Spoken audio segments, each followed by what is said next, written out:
biyya keessaaf biyya laalle ciiftanii kan daawwattan jaalatamtoota daawwattoota dhaddachi dubbii qophii keessummaa Oromiyaa miidiyaa neetwoorkii irra maqaa jijjiirachuun dhaddachi dubbii itti moggaa yoo ta'u dhaddachi dubbii murtii irra fudhatamee murtee kennuu fi mita akkona nagenne namoota Oromoo waan guddoo ta'an namoota gugurdoo atileetota ta'uu danda'anii hayyoota ta'uu danda'anii jaarolee biyya ta'uu danda'anii yookaan artistoota ta'uu danda'an namoota akkana hayyaamnee waan isaan irratti uummati bal'inaan waan mari'atuuf waan dhuunfa isaanii waan hojii isaanii qabsoo Oromoo keessa gahee isaan qabaachaa turan waan adda addaa irra bal'inaan mari'achuuf jirra qophii kan torbaan dabra caalu hundeessaatiin maqaa jijjiir kanaan itti fayyadna jirra amma atileet Fayyisaa Leellisaa waliin jirra atileet Fayyisaa Leellisaa Riyoo Olompikii gubbaatti harka walitti marsee samii tol qabachuun qabsoo Oromootiif namgahee guddaa gamaachee namoota hedduu biratti akka gootaatti ilaala. Fayyisaa Leellisaa keessummaa ta'een tardhaati bagduuf dabba biyya. Bagana eegde.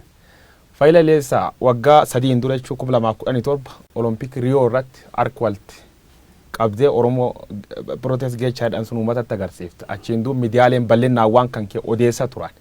Yeroo suni Fayyisaa Leellisaa qeerroo Oromoo keessa adda durummaan hojii qeerroo addunyaan mul'iftee jirta.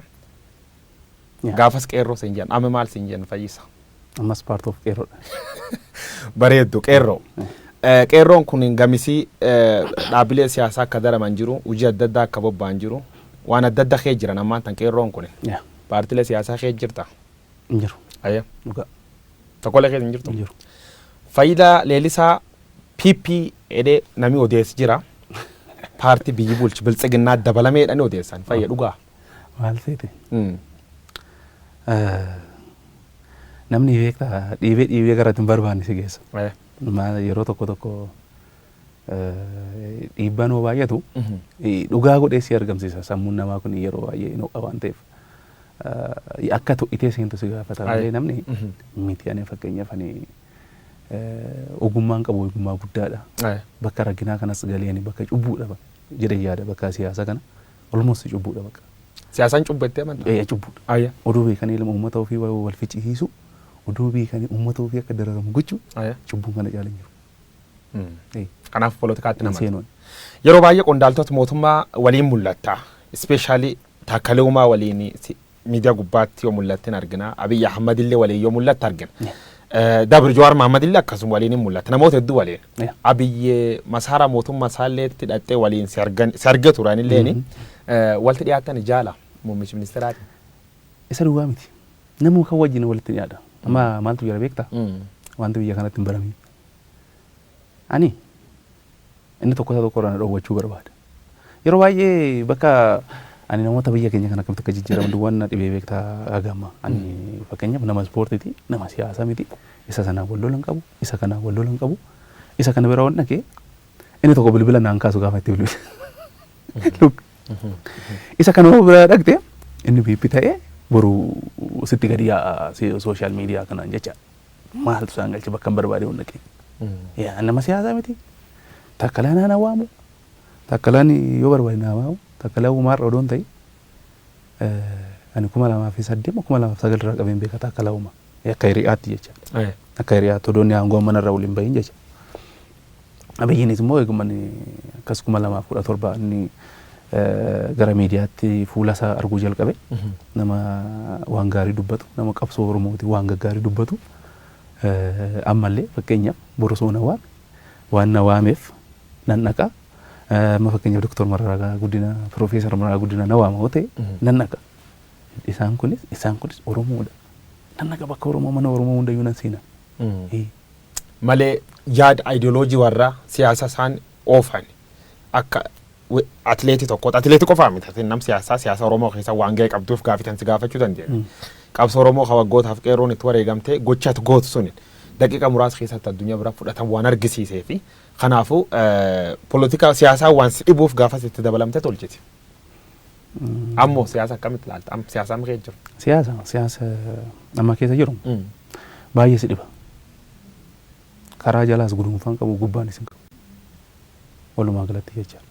Maaliif ni gaafsa naannan biyyaa ba'ee fi qabsoo uummata Oromoo fakkeenyaaf ijoolleen Oromoo hidhama, dararama, mirga tokko madhabanii waan fedhan gochuu dadhabanii uffata barbaadanii uffatanii daandira yeroo hin deemne ture. Gaafa naan si deemu san jecha. Amma Rabbi galannaa ga'u qabsoon nuti goone sunis humna keenya duwwaas miti. rabbiillee harka keessaa qaba nu gargaare qabsoo keenya galmaan nu ga'e diina sana injifanneerra. Diina injifannee immoo har'a maal ture uumama keenya walitti dachaane. Uumama keenya walitti dachaane jecha. Uumama keenya walitti dachaaneet akkuma duraa san dhiiga walumaan laga wal jaafne. Ammas immoo furmaan ni jiru. Akkuma ofii keenya walitti dachaanee wal nyaannetti ofii keenya walitti dachaanee araaramuun dirqama. Kana malee furmaan Oromoo gara fuulduraatti keessa baatu jiru. Inni sun kana ciniinee inni kun kana waraanee isa kana irratti isa tokko irratti oofamee isa tokko immoo kan faaramee isa tokko immoo akka fakkeenyaaf ilaalcha yookaan immoo xiinsammuun saduutti waraanname qabsoon Oromoo galmaan geessu. Ati paartii siyaasaa keessa hin jirtu warri hundaanuu wal agarta. Doktor Abiy wal agarta muummichi ministeera taakkalee gara oppositionii hundaan wal agarta. Tokkummaa Oromoo karaa uummataatiin tokkummaan uummata hin jira. Tokkummaa paartiilee siyaasaatti waan kana miidhe. Yaada kan kennata waan kan tokkolleetti. Nan kennadha amma fakkeenyaaf asirratti nama fakkeenya warri paartii amma dhufe kana dhufe yoo ta'e paartichi dura jira isaan maqaa jijjiiratee miti waan atis beekanis beeku san jechaadha. Isaan barbaadan ta'an mirga isaaniiti. Biltsiginnaas ta'an badhaadhinaas ta'anii kan biraallee ta'u mirga isaaniiti. Garuu immoo paartiin Oromoo sun yoo xiqqaate warra xixiqqoo wajjiniin gara 10 ta'an jedhee yaada. Akka sagalee. Kanan ta'an jedhee yaada baay'eedha paartiin Oromoo kun. Walitti baay'atanii yaada wal caalanii yaada wal gorsanii yaada wal duubanii badhaadhina Oromoo isaan biraa maaltu ta'uu isaan dhowwu. Badhaadhina Oromoo biraan ta'an jettee yaadda paartiin an biyyi bulchu. It's okay. Inna biraayyuu haa ta'u. Inni qabatee inni Somaalee wajjin walii galee kan Tigrees xiqqoo ishiin jirti Amaara wajjin walii galleedhanii biltsiginnaa ta'anii jedha yookaan badhaadhina. Mirga isaaniitii eegasaa walii galanii paartii isaaniitii waan ta'eef paartii mee uummata miti anu qopheessu ofiif of qopheessiti paartiin ofiif of qopheessitee kanan si hojjetettee uummatatti gadi baati. Inni an biraa immoo keenya suni kan Oromoo anama filannoo biraan qabu filannoo hin qabu dhugaan sitti hima. Akkam filannoo qabu. Eessa akka qabatu dhibaa waan Oromoo amma fakkeenyaaf paartii biyya bulchu kana isaan maan jedhan qindoomanii jiran bakka isaanitti. Naan keenya immoo paartiin Oromoo inni biraa bakka qaama tokko dhufee hunduu maal bara bilisummaa Oromoo barbaada. Erga bilisummaa Oromoo barbaade ta'e qaama tokko ta'ee maan dhufiin. Abaa'oo osoo barbaade abaa'oo ta'ee maan dhufu. Kafaa'oo ta'ee waan dhufu. Kafaa'oo waaqa tuume nama tuume bara. Ofii walitti dhufanii seera tumatanii seera ittiin bulmaata paartichaa abaa'oonis akkasuma inni kaanis akkasuma. Diiganii qaama tokko yoon ta'uu baatanii isaan tokkummaan qabanii anna biraa faarummaa barbaachise. Ansaaniyyuu tokkummaan siniinuu jedhu maaltu nyaate budaa ilmoo keessanii jette dhanarree waraabessan. Kanaafuu erga tokko taateen dhuunee akkamiin na bulchan jiru. Yoo kana ta'e nan barbaada fakkeenyaaf tokko ta'anii beeku. Paartiilee siyaasa Oromoo baan. Oromoo namni qaama Oromoo cimaasaa yookaan sirna gadaa jalatti akka seera gadaatti akkasii dhufan gaaf sana anillee oopshiniin qaba. Ulaan ishiin kun manni yoo gubate beektaa manni yoo gubate yeroo baay'ee namni balbala tokko qabu miidhama. Balbala ishii tokko illee cabsitee bahuu dandeessa yookaan foddaan illee bahuu dandeessa. Uraa qabaachuu qabda. Filannoon jiraachuu qaba. Oromoon sirriitti biffee akka nyaata biffee beektamti akkasii qopheeffachuu qaba sila. Haa ta'u garuu immoo amma kunoo paartiin Ameerikaa kun gurguddoon lamaan sun jiru miti. Ambiraallee jaran jiran immoo mul'atan natti fakkaate malee. Gurguddaan lama sirriitti humna qabu lama qabaachuu qabna. Ani humna qabu jechaadha. Amma fakkeenyaaf inni karaa warra OPDO kun ijaaramanii jiru qabu. Nuti OPDO qaama sana qabatanii jiran jecha. Warri mormitootaa kun immoo of ijaaree tokko ta'ee dhaabatee hin jiru. Raafamaadhuma wayiiti waan humnallee walii ta'u gara walii ta'ume. Yoo utubaan mana ijaaruu fi utubaa duwwaa miti manaan qabee jira. Gurroon barbaachisaadha. Riyoo irratti mormi sun hin dhageessifte achiin booda baqattee biyya orma teettee wanni kun jijjiiramii dhufeennaan gar biyya galte.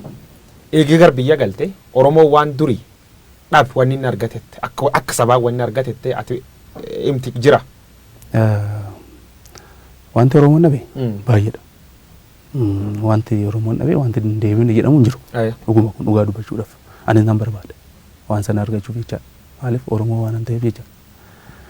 Garuu dubbiin akka kaleessa gaafa biyyaa baanu sana hin jirtu. Sitti hime mana baay'ee nuti hin bilisoomne jedha. Okay bilisummaan sun maal akka fakkaatu hin beeku. tarii. Namni baay'een bilisoomni jedha. Ati maal jettu? Qo'eessitanii. Biyya kana keessa as turte biyyaan baqanne tarii warri biyya alaa ture isaanitti murteessu as jiraatanii keessa bu'anii nagarre. Ani 2016 Agosti 17 deeme 21 gaadeen achumaan ture. Amma gaafa sanatti biyya kana keessan ture. Gaafa saname uffata diimaa uffattee yoo deemtu ta'e namni uffata diimaa uffatee deemu irraa baafamee surreen mormatti hidhamee paantiidhaan namni deemee jiraam.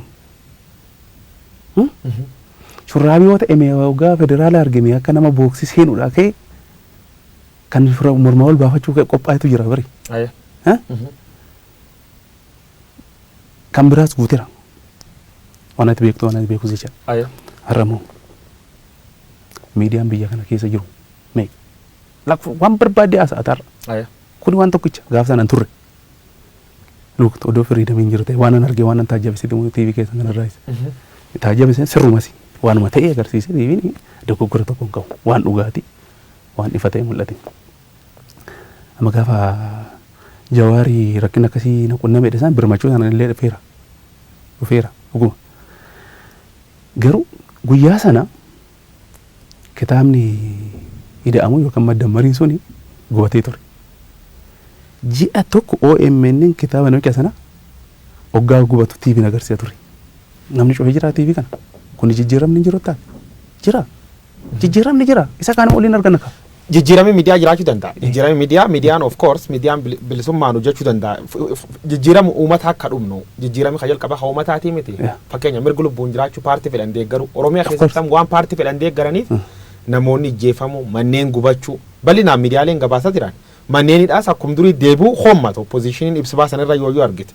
Oromiyaa keessatti bilisummaan uummati bilisummaan socho'uu jira mirga lubbuun jiraachuu kabajamuu jira. Innis waa tokko jira. Wanti badee jira. Maaltu badee?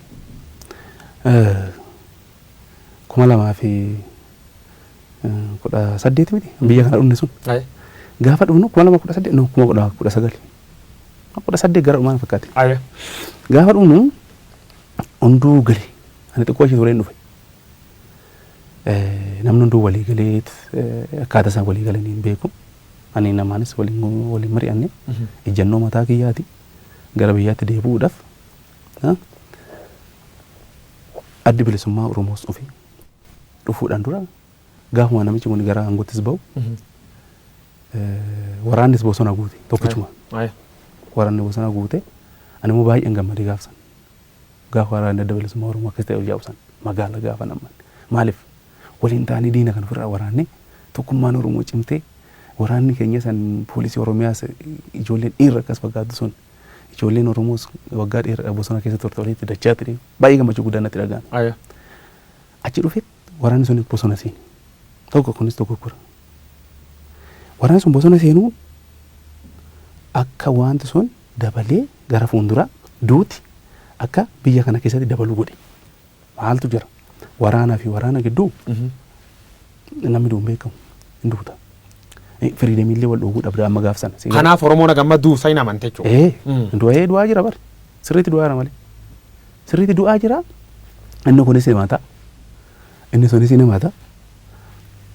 Bakka wal jijjiirri dhukaasaa jirutti namni hin du'achuu hin dandeessu. Akka atileetii tokkootti yookaan akka nama Oromoo qabsaa'ee tokkootti Oromoo arduu jirtu tanaaf maal sedha? Baay'een gadda. Baay'een gadda. Keessattuu haadhota ilmaan isaanii itti wareegamanii qabsoo kana fidan baay'een gadda. Isaan arguudhaaf jecha. Akka ajaa'ibaatti yeroo tokko akka tasaa hoggaan du'a namaa argina na darbata. Callisee ilaaleen dhiisuun. Mucaa tokko dajaneedha. Gara Tulluu Booloo ta'uu gara buusaa kanaatti fakkaata. Mucaa kutaa 9 baratu. Haati isaa tokkicha qabdi. Abbaa hin qabdu. Abbaan qabu mucaan. Isa qabdi jaartiin dulloomtuudha. Asiin rukutanii ija keessa fuudhee beera isaa. Jaartittiin isa akka jiru abbaa beeku.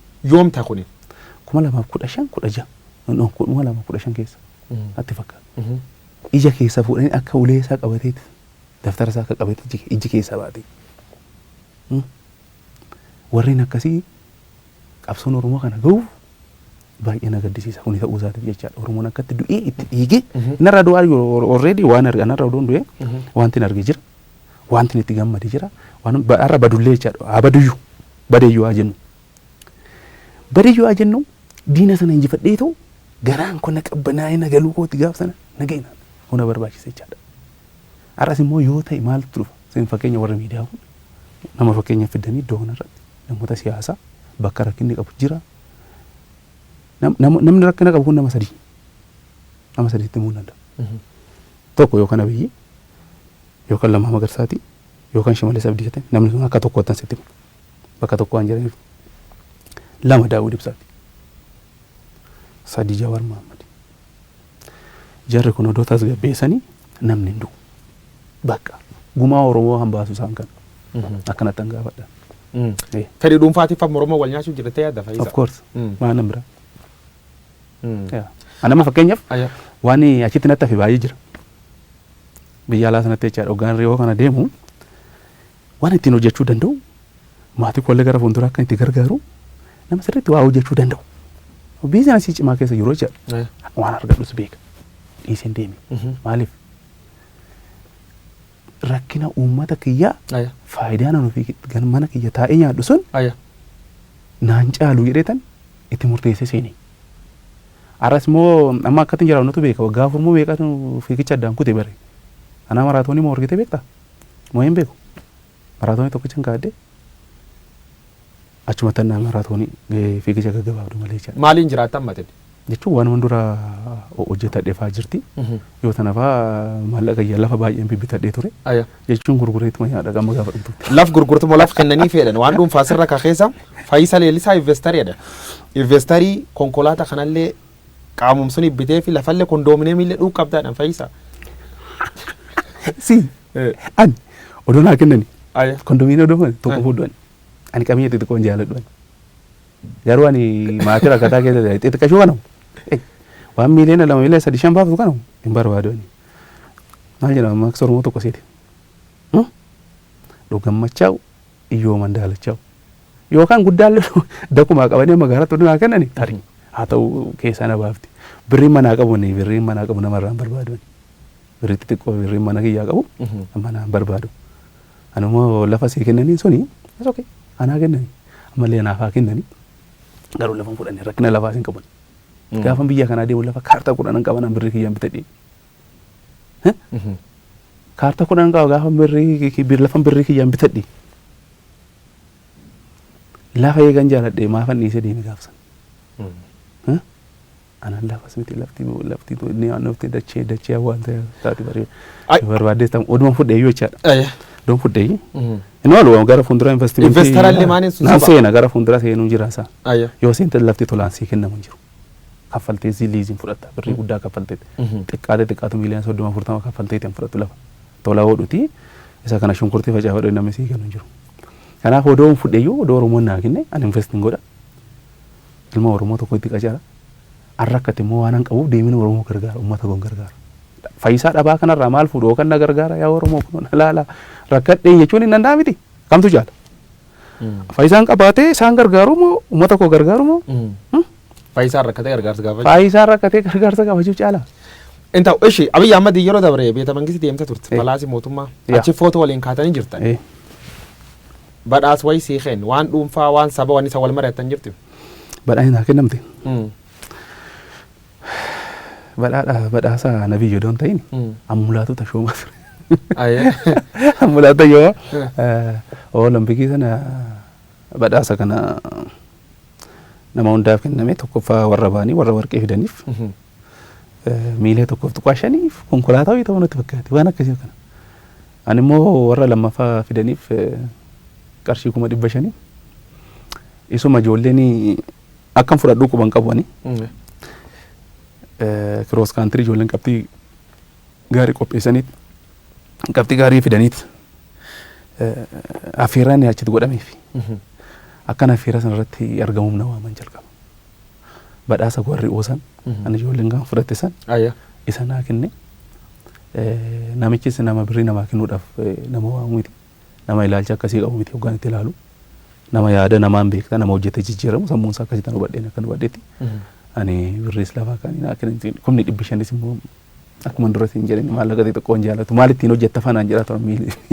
Ayyaa Abiy Ahmed qabsoo Oromoo hin ganeedhan naafxanyaatti jijjiirameedhan yaada akkasiisu waan irra beekte qabda wanni ati of zarbi gootu wanni ati irra wanni jira. Ani sadarkaa sanarraan geenye yeroodhaaf jechaan shakkii ammas fakkeenyaaf nafxanyaa sanaa maal godhe nafxanyichaa yaalte nafxanyaan sun I think qaama yeroo durii tarii hafuurri isaa jiraachuu danda'a. Qaama yeroo durii ture uummata Oromoo dararaa ture nullee miti sabaaf sablammoota biyya kana kan cunqursaa ture homaadhaaf homaan goon nafxanyaan jechaadha. Nafxanyaa sana bu'aa inni buusin maali? Nafxanyaadha maal hojjete namichi kun? Kanaaf ana ammaatti nafxanyaadha hojjechuu isaas waan nafxanyaan bu'aa irraa argate agarra. Nafxanyaa waan bu'aa irraa hin arganne qabsoon Oromoo immoo namichi kun qabsoo Oromoo kana nafxanyaatti gurgura jechuudha hin ta'in ani gurgura itti fakkaatu ka dhugaa akka feekiyyaatti jecha. Garuu akkattan immoo gurguree jedhus yookaan immoo ganaa deebisa kan jedhu tokkos baay'ee na rakkisa. Maaliif na rakkisa beektaa? Akkan duras hin jedhe sana manni utubaa duwwaadha hin dhaabattu gorroon barbaachisaadha. Uummanni silaa aduu ammaa fakkeenyaaf amma namichi kun gaaffii kana deebisuudhaaf akkuma aangoo qabatee abdiilleen Somaaliirraa lafa uummata buqqise. Akka isaa xiqqoo ishee tasgabbeessaniin booda maaltu dhufe? Waraanatu masara dhufe. Isas immoo akkuma ta'etti ofirraa tasgabbeessan booda immoo adda bilisummaa Oromoo fi warri G7 kun dhufanii waan magaalaa kanatti argite. Rakkinni sun amma ammaatti keessa hin deemu. Isas fayyan. Gaafa isa fayyan immoo alaabaadhaa fi gujiirra nan buqqa'uu jalqabe. Isas keessa darban. Achirraa dhufaniit immoo Wallaggaa nan buqqa'uu jalqabe. Akkasumaan ta'ee waan dhiyeenya keessa ta'aa dhufe illee ilaali. Kanaafuu yeroo hin arganne humna dhabee natti fakkaata. Humna dhabee natti fakkaata. Amma fakkeenyaaf yeroo kana keessatti waan adeemsan waan miidiyaa irratti adeemsan waan illee utubaa qabaachuu qaba. Namichi maal qaba? Deebii keessii deebisuudhaaf duuba ijaarsa guddaa qabaachuu qaba. Nama dhiibuu qabaachuu qabda. Eeguu qabda xiqqoo ishii. Oromoo gaafachuu jira. Ijaarsi guddaan fakkeenyaaf Oromoon gaafisa afaan fakkeenyaaf fudhannee dhimmi magaala Finfinnee heer jijjiiruu gaafata yookaan waan tokko heer watolchuu gaafata jedhan. Heeri konstituushinii fakkeenyaaf wanniif jijjiiramee jira filannoof. Gaafii Oromoo fakkeenyaaf deebisuuf fedhii qabaatan. Maal tagan cufin dhibettee yaadda fayyisa. Ilaala maal seeti hin dhibu. Hin dhibu garuu bakka itti dhibuu qaba. Magaalli kun amma barbaaddes ta'u jaalattus jibbitus magaala waggaa 150 turte. Moo 130 turte Finfinneen. Irreessi eegasii bu'ee waggaa 150 jedhan. Ijaarsi kun immoo ijaarsi ammanatti waggaa ammanatti beezimantii gadi fageeffate sun tokkichumaan immoo buqqisuun immoo baay'ee ulfaata natti fakkaata. Tokkichumaan isaan illee jiru siistemii garaa garaa keessa jiranii dureeyyoonni baay'een illee kan isaaniiti kan waan adda addaa biyya alaatii fidan illee kan namoota sanaati akkuma beektu ikoonomiidhaan Oromoon bakka jirutu beekta.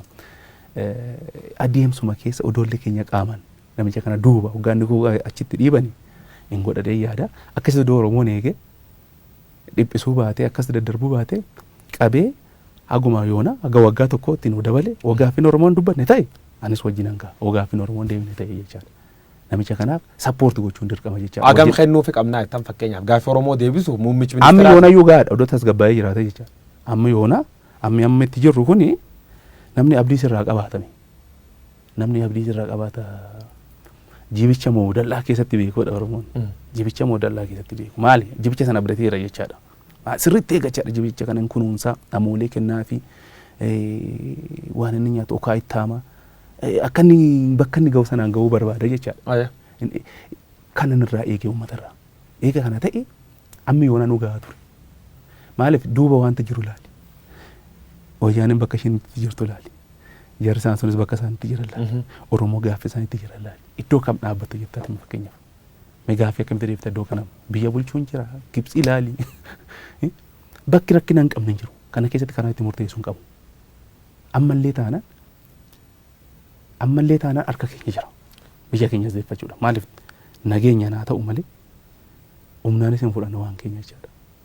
Garuu nageenya nuu ta'e gaariidha. Nageenya tasgabbiidha waan ta'u gara fuulduraan illee jabaanne bakka kanarra biyya fudhanne sanarra sirriitti akka bulluuf akka sirriitti hojjennuuf gamtaa keenyaan hayyoota keenya wajjin hoogganaa keenya wajjin deemuun dirqama. Yoo isaanii hoggaa keenya akka ta'e Wayyaanee sinuma kam dhuguma waan jeneraal Kamaal Gachuun dubbatan keessa tokko natti tole. Mootummaa kana yoonni didee halkan tokkotti dhiiga isa dhaabna haadhi. Dhuguma nu harkaan bahu. Gaafa barbaadee madhaabna akkuma wayyaanee dhaabnetti rakkoo hin qabu. Garuu sanaan dura sanaan dura garuu sappoorti goonee bakka inni itti deemu ilaalee deeggarree indi dataanaan akka sana gochuun hin danda'amu. Garuu har'atti immoo baay'ee ulfaataadha. Inni deebisuu hin dandeenye hin jiru. Inni deebisa jedhee ni eega. Dooromoo taam ta'uu jirtu furmaati maal keessa baana. Dooromoo an jirtuuf hayyoonni Oromoo siyaasa beeka kan jiran gadi taa'anii karaa ittiin wal kuffisuu deeman adoon ta'in karaa itti ilaa korma beekta korma qotiyyoo maal godhu namni korma qalattee nyaatti miti. Korma maal godhu tooftaadhaan lafaan dha'u xaxanii jechaadha. Maaliif? Kormi sun odoo beekee ani qalamuuf jedhee odoo itti beeku ta'e nama sana ofirraa dhowwan bare. Garuu tooftaadhaan qabataniiti kormicha lafaan dhaataniiti qalatanii nyaatanii jechaadha. Oromoodha. Warri viidiyoo kan badhaadhinas haa ta'u warri abaa'us haa ta'u warri kaafaa'us haa ta'u uummata Oromootiif erga qabsaanii gadi taa'anii mari'atanii waliin. Duuti kun Oromoo warreen dhaabbatadhanii akkasitti. Kanaan achitti isa kanarratti dhagaa guurutti inni kun as deebisuutti Oromooti gidduutti dhaama. Maraata beektaa maraata nagaan deemu tokkoo kaase waan nama godhu beeke. Maraata laal maraata nagaan deemu yoo kaafte tokkicha wareersinaa wareere. Akkas ta'uu hin qabu tokko keessaa hin qabu. Nagaadhaan jireenya biyya keenya gara fuulduree keenyatti qabsoo uummanni Oromootti dhiigde kan kana ta'uu hin qabu. Qalama gurraacha kana dibamuu hin qabu. Kanaafuu irratti yaaduu qabu. Isuma sana kuffisuu tuqaa qubatti ruuqoote wanta uraa keessa jiru qoon qabu quba keessa gattee siqituu dandeessu qubni. Ana akkasitti yaadachaadha walii galteedha. Bareeddu Fayyisaa Riyoo Olompikii gubbaatti mormii dhageessiftee harka wanni tol qabattee achirratti ammoo biyya galeenaan hin du'aa itti hin baqatti. Geetaachoo Raddaa afaan kominikeeshin ministeer ture gisee suni yoonni galee akkuma gootaa simannaa jedhee ture beenni taphachaa ture akka qoosaatti itti qoosa turani. Gareen Olompikiis waliin deemtu sunini gocha kan keessuun si deeggaramu si morman. Annama wannoonni warri atileetonni wajjin turre kan wal beeknu jiru kan na beekan jiru baay'ee gaddani baay'ee bo'an hiriyoonni koo jechaadha.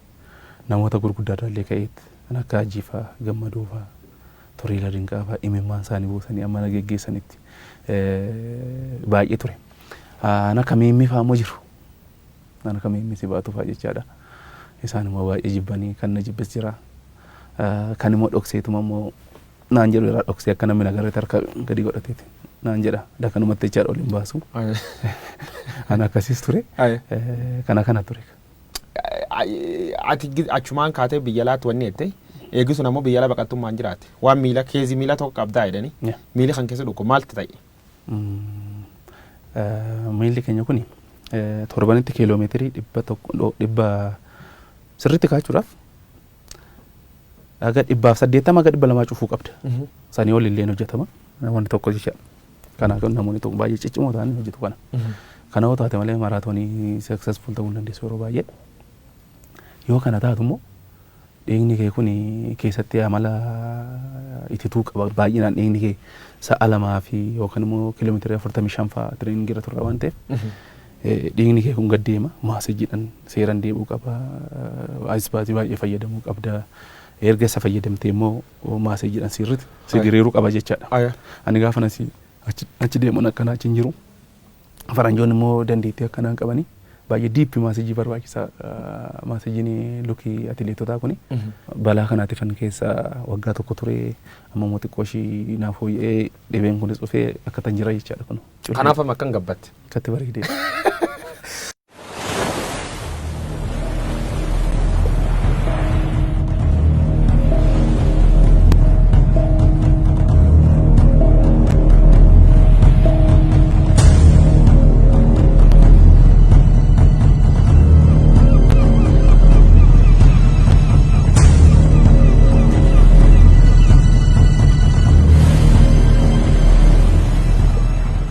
Bareeda kaan ammoo atileetii jalqabuu keetiin duratti waa wayii tokko dhaga'ee namirraa yoo hawannetti taate baadiyyaa dhufte magaala keessatti televezyiinii agarti maalti ta'a fula sunti? Ani gaafa ni mana barnoota jalqaba seenu. Aya. Kubbaa miilaa taphachuufan seeni. Kubbaa miilaa kana waggaa taphatan ijoolleen kubbaa akka ammaa kanaan argamu bakka hundattuu manni barumsaa tokkichuma qabdi. Yoo ishiin dhootee hodhaniiti hafuuf deebisanii. Gaafa mana barumsaa galee tarii akka nan taphadhaa kubbaa kana kan jedhu. Kubbuma barbaachanii mana barnoota galee. Achi gaafa ni xiqqoo ishii akkas kutaa lama maal ol deemuni sadarkaa keessa fa'aa bahuu jalqabe. Oduman deemu barnootatti natti toluu qabdee namni si dandeettii ati qabdu kana na ilaalchi koo gara fuuldura doktoran ta'an jedhu tokkotu fuula kiyyatti natti dhufuu qabe. Akka tasaa akka oduma mana barnootaa kana deemuu guyyaanii warra kiyya midhaan gurguruudhaaf fardeen natti kennani. Fardeen galchuuf akkasuma shankora koo nyaachaa waan deemuu duraan ibsaan magaalaa sana turre. Wanti ta'e keessaa ifa akkas namni tarree galee ilaalu namtiif ilaalu kun maali akkas wal ilaalu namichi keessaa sosochuu hin sirbasiinu taata akka daansii kana godha. Televiziyoona keessaa. Wal ilaaluun qabu maaf harkaa kiisii keessa homtuu hin jiru. Namni tola immoo si teechisu hin jiru. Ittiin daldalu waan ta'eef. Guyyaa itti aanuun saantiba 25 yookaan sumuliidhaan sana fidadhee dhufee shaayiin immoo 30. Ganama kunan seenee waan sana ilaaluudhaaf. Ani TV sana nan baradhe TV mana barumsaa barannu TV'n kana fakkaatan kaartoonii saamunaa uraniit booyyadee irratti suura kaasaniit suura adurree suura qotiyyoo suura hoolaa kaartoonittiin muka lama keessa jirti booyyadee isatti hidhamtee jirti yoo ol naana booyyadee ol naannofti TV'n kana fakkaatan nu barsiisanii ani gaafa TV'n jiradhaan nama tokko tasii namaa naannisan suma ammayyaa qadayu achitti TV ilaalee argee balaadhuma kana walumaan jaaladhee walumaan itti deddeemu gaaf kaanii fiigicha kanas argee gaafa suma fiigaa galee gara jiruu fiigichaa ta'ee doktorummaa nafte jechaadha. Achumaan fiigicha dabarte fiigichaa wanneen waan sun gizee riyoo irratti ceetee maaraatoon irra lamaffa baasuuni harka akkan walitti qabattee turte harka samiitti qabuuf sun irratti itti yaaddee karoorsitu moo finishing line umgeettee naan harka walitti qabu jalqabte. Ani eessattan baradhe mana barumsaa bara 1989 galee akka barnoota bakka biyya kanaatti kutaa tokko. Saniin dura biiroon adda bilisummaa Oromoo akka Oromiyaatti jaldu keessa baay'ee tureera. Naannoo keenya ture. Abbaan kiyya namoota kana wajjin ofitti qaba namoota dhaqanii isaan biratti makamanii wannoo jedhanii isa wajjin illee xiqqoo ishee wal quunnamtii qaba ture. Jara kanan jaalatu. Jara kan? Warruma amma nurraa galan kana dakatti. Isaan hin jaalatu warra akkanaati dinnicha afaan magarsiti jalduun kun akka baay'ee dinnichaan beekamti. Hanqaaquudhaan jedhan nu biratti.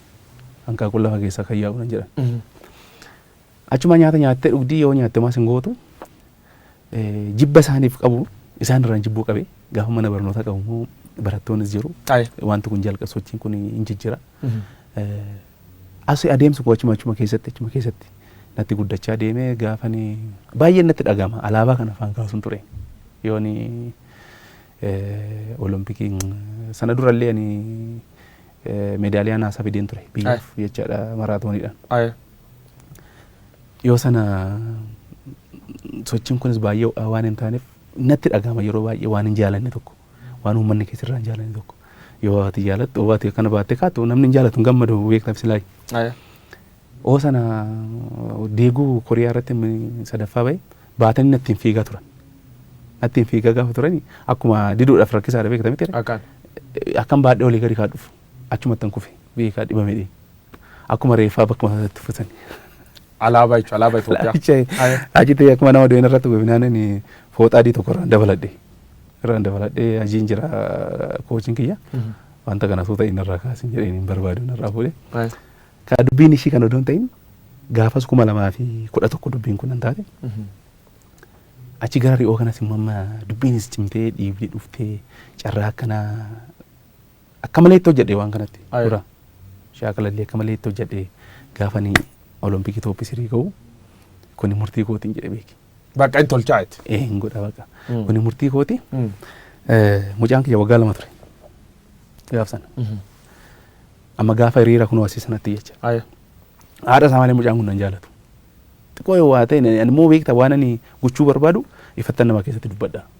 amma fakkeenyaaf ugas maatii kiyyaaf hiriyoota kiyyaaf akka isaan seebii ta'aniifani malee biratan odeessa kan kana gochuu danda'u akkan kana gochuuf deemu namatti galaana gaaromsaa amma eerpoortiin akka dhachuu dhufeera amma eerpoortitti akka ati kunuunsitti artitoota hin gargaartaa hidhamtoota deemtee gaafattaa kunis qabsoodhuma kana gochuun keessi asii miti qabsaa jirta waan hin qabsoofne sitti fakkaata amma eerpoortiin akka dhachuu dhufe galaana gaaromsaa jira amma gaafa sana mucaan kun waggaa ture ji'a torban lama naaf mucaanumti duraan nan jaalanne sun anaarraa malee midhaan nyaachuu dide konkolaataa jala dhokadheen konkolaataa wayii tireeningii waa na waama deema manni kiyya jipilaastuu wayii ture abbaa jechaati na waama beektaa boo'aati midhaan keessummaan of narraa fudhatee dhufa xiqqoo ishii na dhukkubdee beektaa odeessee nama keessatti hime kun immoo waadan mataa kiyyaa ofii galees jira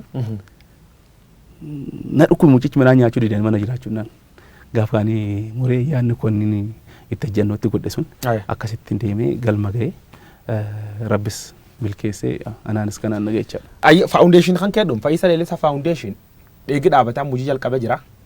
Hojii jalqabee jira biiroon banamee ture amma immoo amma tokko maallaquma kiyyaanaan dhiibee ture. Wanti kun faawundeeshinii kun fandii wayirraa dhufa kan fandireezingiin godhamee dhufu ture. Dhufee dhukkubni kun dhufee inni xiqqoo ishii gufuunatti ta'ee dhaabe jechaadha sila amma yeroo kana keessatti kaayyoon isaa namoota akkam gargaaruuf dhaabate kaayyoon isaa hojii nani keessa jiru kanallee ispoortii amma fakkeenya ispoortiin atileetiksiin baay'ee kunuunsan barbaaddu har'a akkati dukaata sirriitti nama sana xinnuma yaa gootan malee sirriitti yoo siree gaarii bittee fi kana namicha achi keessa bahuu dhiisuu danda'a jechaadha waan keessa darbee waan beekufan amma ni gaafa sirriitti baruu waan sirriitti mijaa'aa miti waan nyaatu qabaachuu qaba waan ittiin fiigu xiqqoo qabaachuu qaba. Kubbaa miilaa irratti illee hojjechuudhaaf jechaadha amma kubbaa miilaa ispoortii irratti gargaaruu barbaada. Ispoortii lamaan kanarratti hojjechuu barbaada. Achi booda immoo namoota harka qalleeyyii akka tasaa duraan natu dhiyaatee jalqabe malee yeroo kana keessa yeroo amma rakkinni uummanni keenya keessa jiru kanatti iddoo wanti sun dura jalqabee dafee naa milkaa'ee jiraate nama meeqa kan gargaara jiru laali yeroo kanatti. Koomii tasiste ka Fayyisa Leellisaa gizeetu sooshaal miidiyaa irrallee waan si qeeqaniif faawundeeshinii Fayyisa Leellisaa akka Oromiyaa dhaabate garuu faawundeeshinii illee Fayyisaanu garee wayii tokko jedhe waan akka gandummaa tokko qabaa jedhanii haasaan Fayyisa dhuguma. Maal gandaa godha Fayyisaan. Ila isaan mun dura siin jirtan si galee namni dhiibdee bakka hin taane si geessi. Namni amma barbaades ta'u namni mataan sana asiin jedhee ina harta yaadatta. Nama fakkeenyaaf waan keessa darbeellee beekaa namni akkana naan jedhu nama akkamitti fakkaate nama Oromoo naan jedhu shuur Oromoon naan jedhu Oromoon qabsoo keessa ture naan jedhu warra haali jedhanii gaafa geeshootumaa kan baqate gaafa farsoo dhugaa dhufe jedhan warra akkasitti lolaarra farsoo dhuguurratti wal lollee noo ta'e nachitti naan lolu noo ta'e hirmaannaa dhugaati dhufenatti qofte wal loltii miti ana akkasii yoo ta'e malee ani Oromoodha bakka guddaan qaba. Kanaafuu inni akkasii biratti ni eegamta. Akkamitti. Ulfaadhi galatoom. Kaan ka dabarru suura tokko baay'inaan miidiyaa hawaasa gubbaa deemaa ture wacallee kaasee ture. Suura siif Hacaaluu Hundeessaa kilaashii qabatanii kaatan sun. Suura sun irratti baay'inaaniin feesbuuk kan gubbaa waan gabaabdu barreessee turte. Suura sun eessa kaatanii maaliif kaatanii kaayoon isa maal? Suura wajjiniin jaldu deemne. Wajjiniin jaldu deemne qawwee kan hin jaalanne hin jiru. Eenyuyyuu waan hidhanne hin jiru. Ani fakkeenyaaf wattaaddaran turte yeroo waggaa 7 miilitarii keessa ture. Kutaa ispoortii keessa leenjillee baradheen ture. Nan jaaladha meeshaa. Duriyyuu ergan fiigicha fixeen boodatti odoon loltuu ta'e natti tola kaayyoon ga'e dhuma kiyya. Achi booda kaayyoo biraan qabu ture. Ergan fiigicha wanti kaayyoon barbaadu gaalamaan ga'e booda odoon loltuu waraana lafoo ta'e natti tola. Duruu sanii kanaafan jaaladha kanumaaf kaanii yaadni biraan jiru jechaadha. Achirratti ammoo barreessitee turte. Maalan jedhu. Kunis jira waan akkasii battee barreessitee turte. Maal jechuudha? Kunis jira barbaachisa kunoo kilaashiin jira jechaadha. Barbaachisa sana. Suura sun dhiyoo kaatan. Dhiyoo kaatan. Amma Oromoo bulchuu jira qawween hin barbaachisu jechaa turte. Kunis jira eenyu sodaachisuuf. Nuti Oromoodha. Akka Oromootti qawween of eeguun mirga keenya. Akka Oromootti jechaadha. Akka Oromoon Oromoo ajjeesutti miti. Akka Oromoo ittiin eegutti nu barbaachisa qawween. Namoonni ammoo gizee suniin maal jechaa turanii suuraa dikooreeshin wanni hojjetan kana footoshoop hojjetanii muummichi ministeera gizee biqiltuudhaaf siif Hacaaluun marsitanii suuraa sunirra dhaabbatan. Maaliif karaa suniin isaan ibsuu danda'an isaan? I don't know. Namni waan jaallatuun godha miti ree. Dhugumammoo fakkeenyaaf innis keenya inni Oromoodha jedha. Nutis Oromoodha jechaa ni jiran akka fakkeenyaaf. Namni biraa fakkeenyaaf warri dakaa kuni warra isaatti dhalate malee asitti dhalate malee fayyisaan keenya kan jedhan jiranii bari. Rakkoon qabu. Keenya rakkoon qabu. Keetii miti jechuun garuu sirrii miti. Eenyumayyuu Oromoo tokko oduu manii eegee natti hin badu.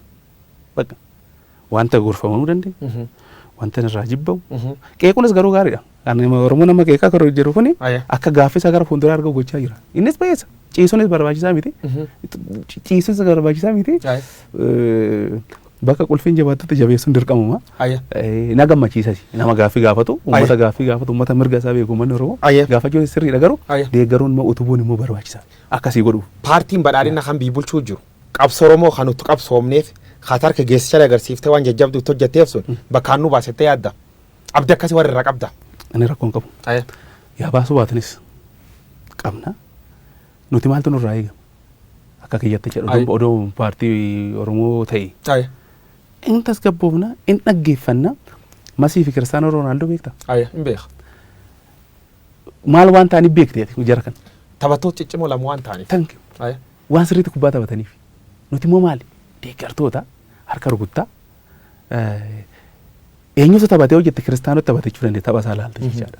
Akkasitti akka qophaa'anii akka Liyoonel Masii fi Kiristaanoo Roonaaldootti akkanaa dhufanii hin barbaade Oromoon cimaan jecha paartii wayii. Yoomis ta'u filannoon ta'uu isaa nu oolu miti.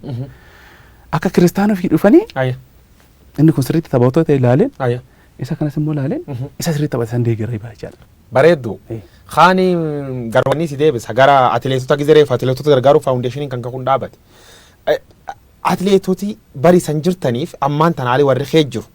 Atileetoti qabsoo keessa gahee qabdanii si dabalatee giteetillee ijoolleen geessee wal fakkaata agarsiiftee qabsoo Oromooti gumaachaa turte. Atileetota Itoophiyaa waan maluuf argachuu jirani. Keessumatti jechuun atileetota Oromootuun baay'inaan Oromoo waan taateef. Maal seete nama tuffatanii saree jalatti rukutuudha Oromoo. Amma fakkeenyaaf nuti odoo seenaan kun seenaa nuti ijoolleen Oromoo hojjennu fiigichaan namni biraa hojjete taabonni dhaabbate. Sigalee wal tuffannaa keenya dhugaa qabdite Oromoon. Wal tuffachuufis dhugaadha. Maaliif wal tuffata beektaa? Goota baay'ee qabna. Ulaagaa sirraa barbaade Oromoon baay'ee siyafa. Taaddasaa Birruu fa'aa, Jeneraal Waaqoo Guutuu fa'aa. Akkanaa kanatu jira. Dhiira kana jira jechaadha. Kanaafuu ulaagaa kanaan si madaalti. Bakka akkasii nu godhan jechuudha. Nan gammada yeroo tokko tokkoon. Xiqqoo sirraan barbaadu goota baay'ee qabaachuu keenya nu ibsa bare. Nama Fayyisaa na arrabsuu danda'anii yeroo baay'ee nan arga. Sirriidha. Hin guunne ganaan biraan irraa barbaada jechaadha Oromoon. Ulaagaa baay'een qaba. Ulaagaa goota baay'ee qabna. Madaalli safartuu baay'ee qabna. Achi safartuu sana keessa seenuu qabna jechaadha. Qixxee sanaatiin jara kanarra akkas jechuun isaanii yeroo baay'ee kanaan bashannanaanii hin taane goota baay'ee waan qabnuuf kanaan nama daallee jenna. Garuu immoo wanti ofeen ofiiti. Akkuma nama siin jedhu odoon nama biraa ta'e taabota dhabata siin hin jenne. Atileetii kami amma fakkeenyaaf ammoo Biqilee Abbabaa Daraartuu Tulluu dubartii jalqabaa Itoophiyaadha, Afrikaadha. Dubartii meedaalistii taate. Abbabaa Biqilaa nama luka duwwaa kaati. Nama Afrikaa keessaa isaan dura namni warqii olompikii irratti nama moone gurraacha keessa immoo nama moone. Qabaa siidaa Adaamaadhaa qabaa sillee haafu eegan danda'amiini. Addunyaa irratti wanti sadarkaa tokkoffaa ittiin baanu jira fiigichaan alatti. Jira muuziyeemiin Oromoo atileetiksii magaala kana an qabnu kanaam. Kuni wannoo dham sila kuni nuufu doolaara meeqa nuufi daa ture sila akka biyyaattu odoo kana godhamne. Uummata kamtu sirmaa warra lukaan kaatu nuun jiru. Sirma warra lukaan kaatu nuun jiru wanti qabdu. Warqiin harkaan qabatan maal fakkaatti moo akka maalitti ilaalamtiidhaan sana. Odoo qe'ee namaa ta'e nama arsiti. Kanaafuu Oromoonis odoo Oromoon duubaa jiraate inni gaaraa kee miidhu jecha. Inni gaaraa. Amma Oromoo gubbaa jira.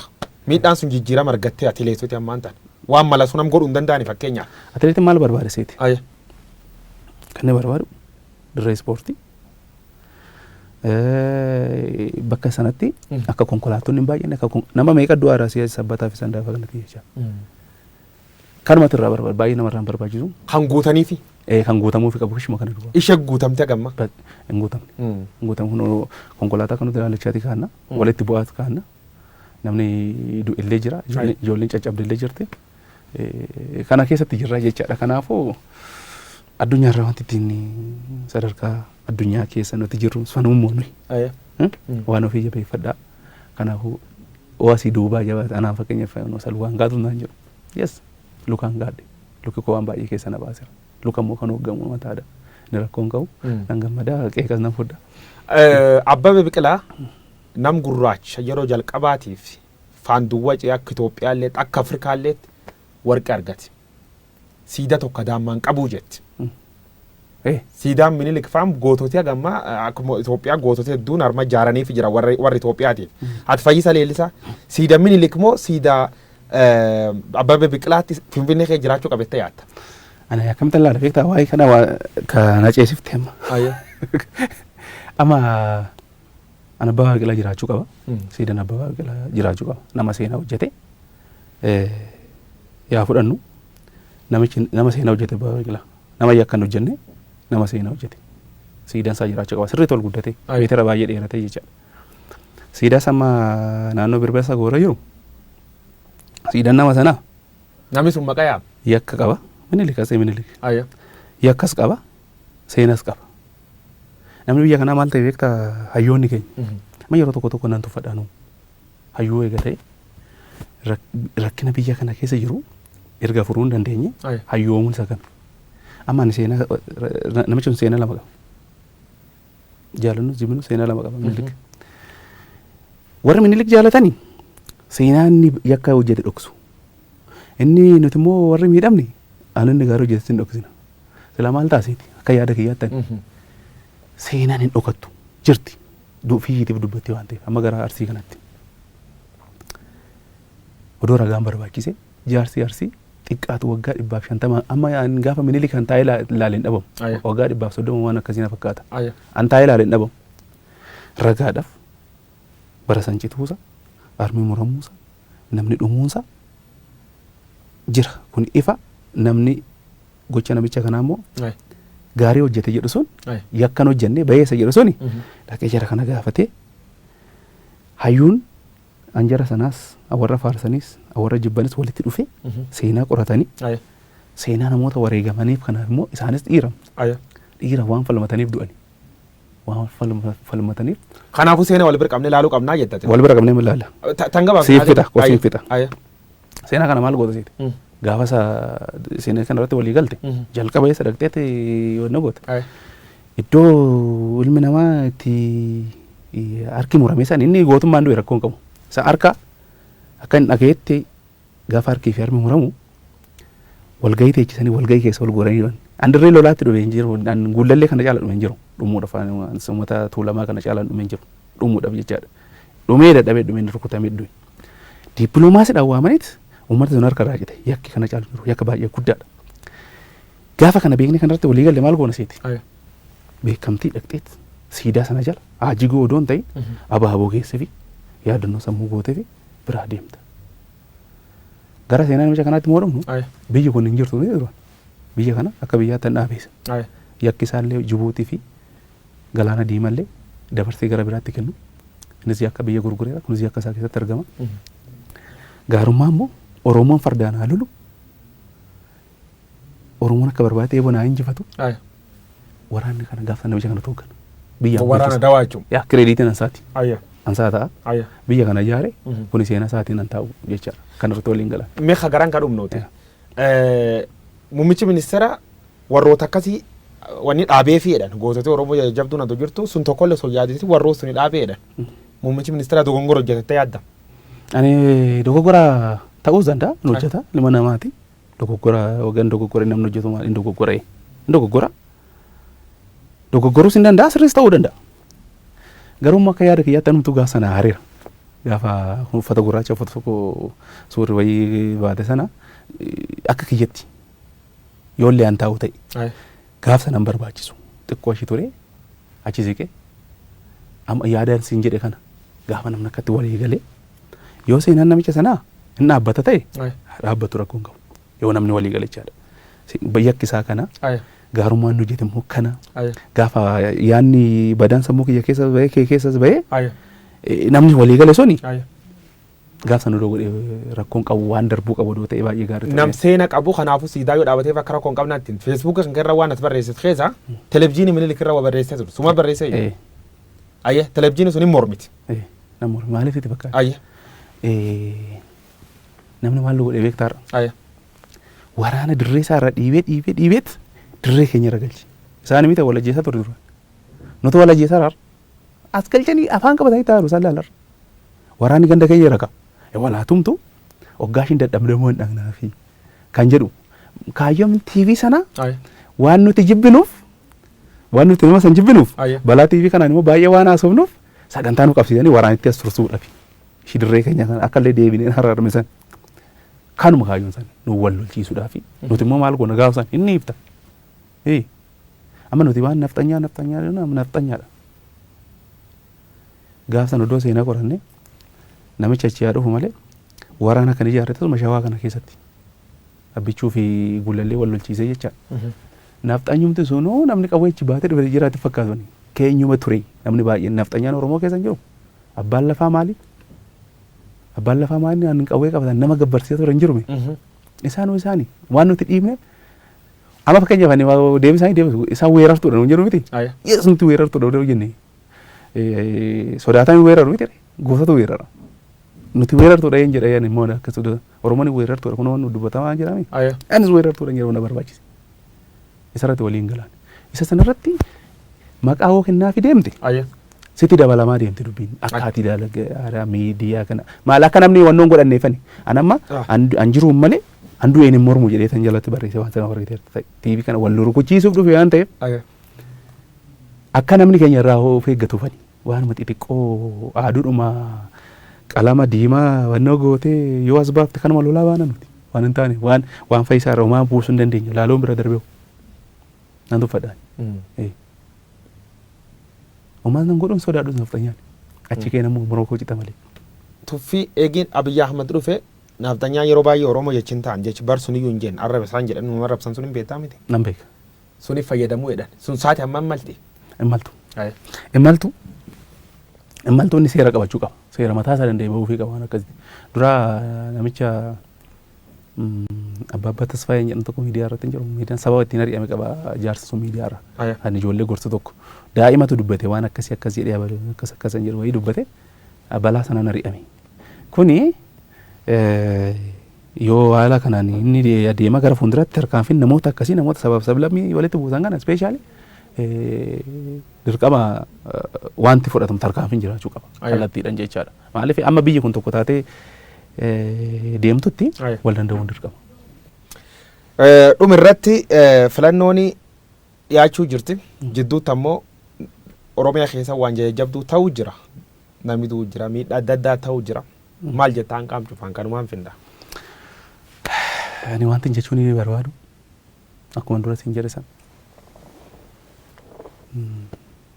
Warri siyaasa nala ispeeshaalii warri siyaasa nala jiran hayyoontiin Oromoo namoonni dandeettii guddaa qaban guutani siyaasa kanaan alatti baay'ee waanuma nama siyaasa kanatu beeka se'etti namni isaan wajjin hordofa malee hayyoon namoonni sun namoonni akkasii sun itti gaafatamummaa guddaa qabu jechaadha. Namoonni siyaasa nala ta'anii hayyoonni gurguddoon jiru abbootiin gadaa guutanii ayyaantuun biyyaallee guutanii abbootiin amantii guutanii sheekonni guutanii dubbii kana gulaalanii dirreen keenya dirree nagaa ta'uu qabdi.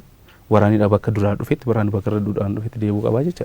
Amma dirree keenyatti hangalee dirree keenyatti galchan kun dirree isaan irratti ofirraa galchuu qabna jecha. Dirree nama biraa sana irratti hafuura qabatee taa'u hundu numaaf ergaa waan barbaade sagalee nuuf ergaa. Kanaafuu hayyooti keenya sinis immoo hayyoota Oromoo sin immoo hunda caala gahee guddaa qabdu namoota kana araarsuuf jechaadha. Anuma fayyisaadha. Har'a carraa argadheen sin bira dhufe malee carraa akkasiin argadhu sin amma namoota akkanaa kana waamtanii maal rakkinni jiru kana maaliif hin goone uummata keenya akka tasgabbaa'u namoota araara buusuu danda'anii walitti fidanii maalu jettu jaarsi biyyaan jirtanii odoo sin jirtanii kana maal gootu jechuun ga'ee keessanii sinirraa eegamanni guddaanii yoo kana taatan gara fuulduraa hin ta'a achi booda filannoon deemuu danda'a jechuudha. Filannoo waraana keessa natiin kimaa miti homaa jechuu miti. Waraana keessa akkamitti tasgabbooftee filatta. Kanaafuu nagaa bu'uu qabaati. nagaa bu'uu qabdu.